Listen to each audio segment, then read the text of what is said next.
Hello everyone. जैसा कि हमने स्ट्रक्चर ऑफ एटम यूनिट हमारी शुरू कर रखी है +1 क्लास की, तो हमने लास्ट टॉपिक किया था radio activity and discovery of anode रे।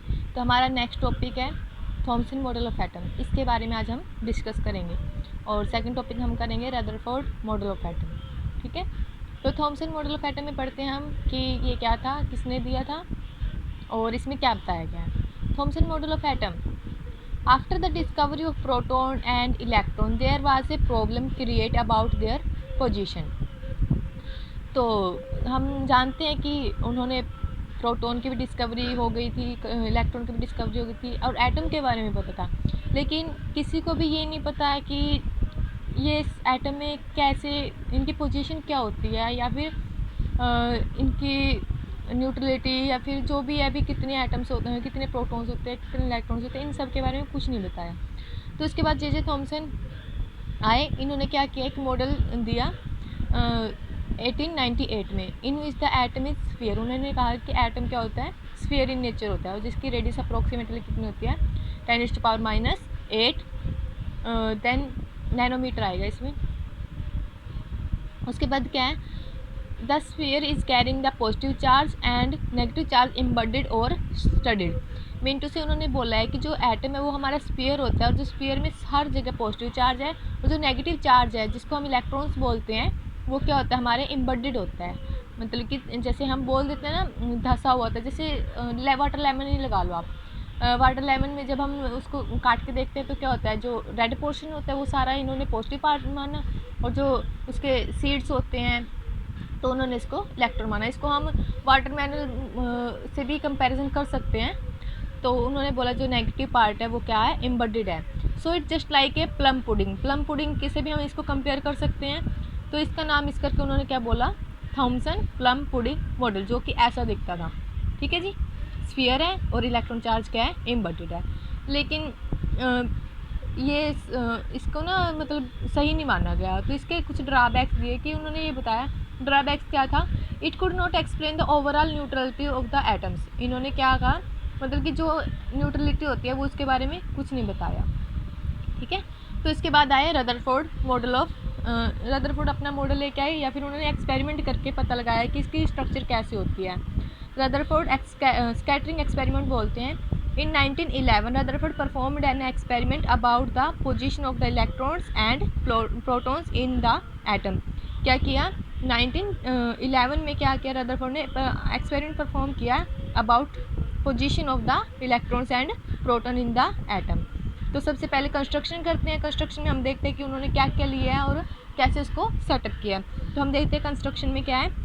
इन this experiment it take a very thin foil of gold. उन्होंने गोल्ड की एक फॉयल ली है और क्या लिया, एक रेडियो एक्टिव सब्सटेंस लिया like radium and fluorescent screen ली है। रेडियो एक्टिव सब्सटेंस के बारे में हमने कल भी बात की थी। ठीक है,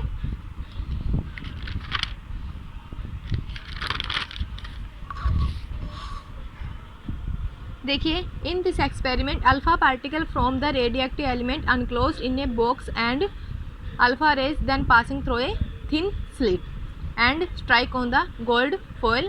These particles got scattered and were made on the circular zinc sulfide screen. उन्होंने क्या किया है, देखो उन्होंने ऐसे सेटअप किया था। क्या किया, एक ब्लॉक ऑफ लेड लिया है जिसमें रेडियो एक्टिव एलिमेंट रखा है और क्या किया इन्होंने, सॉरी मैं स्लिट बनाना भूल गई हूँ, 1 मिनट।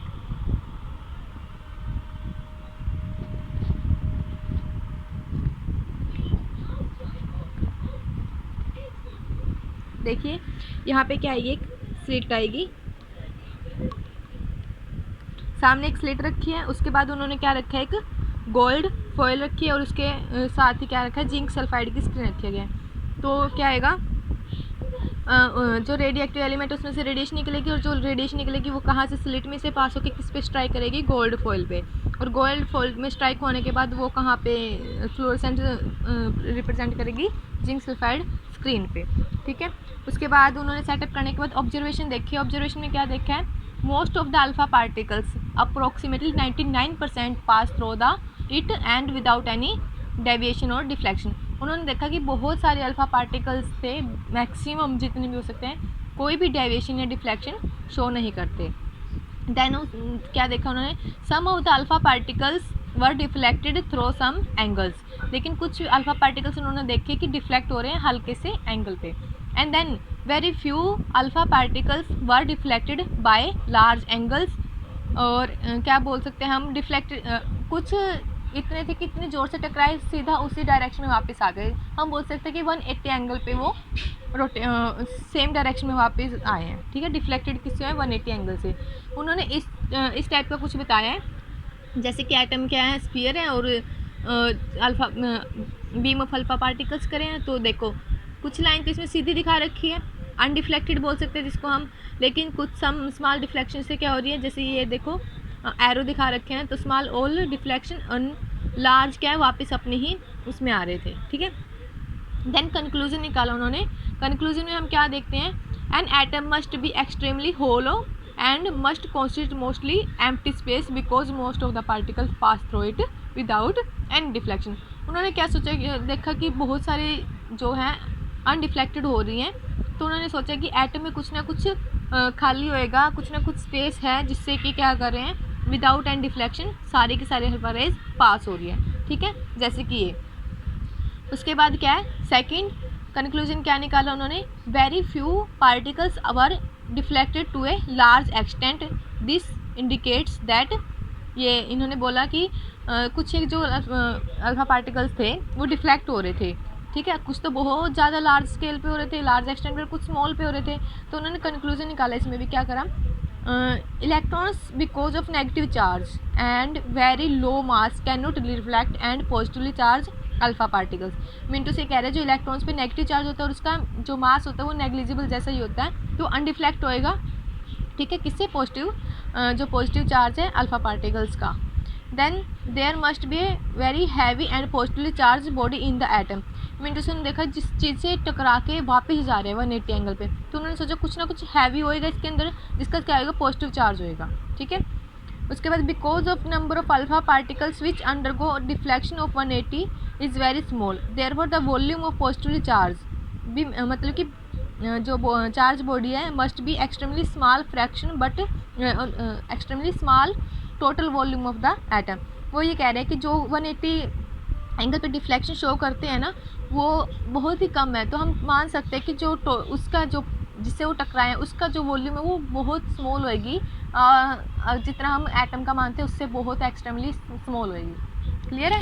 उसके बाद क्या है, डी पार्ट में क्या करेंगे हम, it has been found that radius of the atom is order 10⁻⁻10 metre, while the radius of the जो न्यूक्लियस है, अंदर वाला पोर्शन है जिसको हम हैवी एटम्स बोलते हैं, हैवी पार्ट बोलते हैं एटम्स का, उसका ऑर्डर कितना बताया उसने, 10⁻⁻15 मीटर। ठीक है जी। देन रदरफोर्ड ने न्यूक्लियर एटॉमिक मॉडल दिया, ये सारा एक्सपेरिमेंट करने के बाद, ऑब्जर्वेशन करने के बाद, कंक्लूजन निकालने के बाद, तो हम इसका रदरफोर्ड न्यूक्लियर एटॉमिक मॉडल में क्या देखते हैं, जो एटम है वो स्फीयर है, उसके अंदर क्या है, न्यूक्लियस है, न्यूक्लियस में क्या उन्होंने क्या दिखा, भी प्रोटॉन्स हैं और जो इलेक्ट्रॉन है वो अराउंड उसके रिवॉल्व है, जो एक्स्ट्रा न्यूक्लियर पार्ट है ना वो उसमें क्या है, इलेक्ट्रॉन प्रेजेंट है। तो क्या कर सकते हैं, an atom consist of tiny positively charge nucleus at the centre and it has surrounded by hollow portion called extra nuclear part.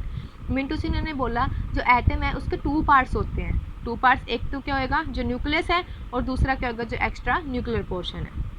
ठीक है, the positive charge of the nucleus in which proton and neutron are present and electrons are present in extra nuclear portion. जैसे कि मैंने अभी आपको बता दिया है, जो पॉजिटिव पार्ट है उसमें क्या होंगे, प्रोटॉन प्रेजेंट होंगे और जो इलेक्ट्रॉन है वो कहाँ होंगे, एक्स्ट्रा न्यूक्लियर पोर्शन में होंगे। जो टोटल पॉजिटिव चार्ज है on the nucleus is equal to the total charge of the electron. में तो जितना भी पॉजिटिव चार्ज प्रेजेंट है उतना ही क्या होगा उसमें नेगेटिव चार्ज भी प्रेजेंट होगा, तभी तो हम बोल सकते हैं जो एटम है इज होल है और विच इज़ इलेक्ट्रिकली न्यूट्रल, मतलब कि जितना पॉजिटिव होगा उतना नेगेटिव तो वो क्या होगा, इलेक्ट्रिकली न्यूट्रल, तभी तो हम स्टेबल बोलते हैं उसको। फोर्थ क्या है, the electron is in the extra nuclear part are revolving around the nucleus in circular path called orbit. उन्होंने बोला जो इलेक्ट्रॉन है वो एक्स्ट्रा न्यूक्लियर पोर्शन में क्या करते हैं, रिवॉल्विंग करते हैं, और जिसमें रिवॉल्विंग करते हैं सर्कुलर पाथ में उसको उसने नाम क्या दिया, ऑर्बिट। क्या नाम दिया, ऑर्बिट। दस the atom resemble with solar system. अब देखो हमारे सोलर सिस्टम में भी हम यही बोलते हैं ना, जो सन है वो सेंटर में प्रेजेंट है, एंड देन जो प्लैनेट्स हैं वो क्या करते हैं, इसके अराउंड रिवॉल्व करते हैं। तो उसने इसको रिसेंबल किसके साथ किया है, सोलर सिस्टम के साथ, जिसमें सन क्या कर रहा है, किसका प्ले कर रहा है, न्यूक्लियस का, और जो प्लैनेट है वो किसका रोल कर रहे हैं, इलेक्ट्रॉन्स का। देन दस द इलेक्ट्रॉन कार्ड इसको प्लैनेटरी इलेक्ट्रॉन्स भी बोलते हैं, और जो मॉडल है उसको क्या बोलते हैं, प्लैनेटरी मॉडल। देन फिफ्थ क्या कर सकते हैं हम, the electrons and the nucleus are held together by electrostatic force of attraction. जो इलेक्ट्रॉन्स और न्यूक्लियस है, जो पॉजिटिव और नेगेटिव चार्ज है, हम उसमें क्या बोलेंगे, electrostatic force of attraction present है। और जो force of attraction operating on the electrons are exactly balanced by centrifugal force. Mean to say जो फोर्स ऑफ अट्रैक्शन इतनी ज़्यादा हो जाती है, जो वो किसके कारण बैलेंस होती है, सेंट्रीफ्यूगल फोर्स के कारण। ठीक है जी। इसके ड्रॉबैक्स भी, अब कुछ ना कुछ जब भी हम कोई एक्सपेरिमेंट करते हैं या फिर कोई न्यू इन्वेंशन करते हैं, देन उसमें अगर कुछ कह सकते हैं, अगर कुछ ना कुछ कमियाँ ज़रूर होती है उसमें, तो इसके भी कुछ ना कुछ ड्रॉबैक्स थे। क्या थे ड्रॉबैक्स, मैं आपको वैसे समझा देती हूँ या फिर पूरा पढ़ के बताऊँ, चलो पढ़ के बता देती हूँ। इसने क्या बोला, जो इलेक्ट्रॉन है वो न्यूक्लियस के अराउंड रिवॉल्व कर रहा है, मतलब कि एक टाइम तो ऐसा आएगा ना कि वो उसके पास बिल्कुल ही पास चला जाएगा और उसके अंदर ही धस जाएगा। तो यही बोला उन्होंने, according to classical mechanics any charge body in motion under influence of the attraction force should radiate energy continuously. Mean to say वो एनर्जी कंटिन्यूसली रेडिएट करेगा। If this is so the electron will follow a spherical path, ठीक है, follow करेगा और finally fall into the nucleus, and then एक time ऐसा आएगा कि वो न्यूक्लियस के अंदर गिर जाएगा।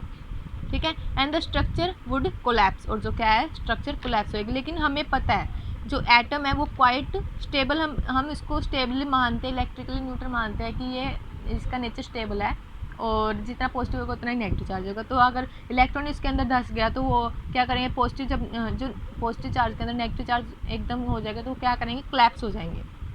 ठीक है, और एक तो यही कमी थी। और सेकंड उसने क्या बताया, जो इलेक्ट्रॉनिक स्ट्रक्चर है एटम्स की, इसके बारे में कुछ नहीं बताया। How the electron are distributes around the nucleus, मतलब कि इलेक्ट्रॉन उसने बोल तो दिया एक्स्ट्रा न्यूक्लियर पोर्शन में प्रेजेंट है, लेकिन किस तरह से है, कैसे, कौन सी पोजीशन है उसकी एनर्जी कितनी एनर्जी से वो रोटेट करते हैं, ये उसकी कमियाँ थी। तो आज हमने 2 टॉपिक्स करे हैं, कौन कौन से, एक तो Thompson model of atom, and second क्या किया है, रदरफोर्ड मॉडल ऑफ एटम, जो कि बहुत ज़्यादा इंपॉर्टेंट है। रदरफोर्ड मॉडल तो बहुत ज़्यादा इंपॉर्टेंट है, क्योंकि यहीं से उन्होंने थोड़ा बहुत एटम की स्ट्रक्चर के बारे में आइडिया लगाया था। If you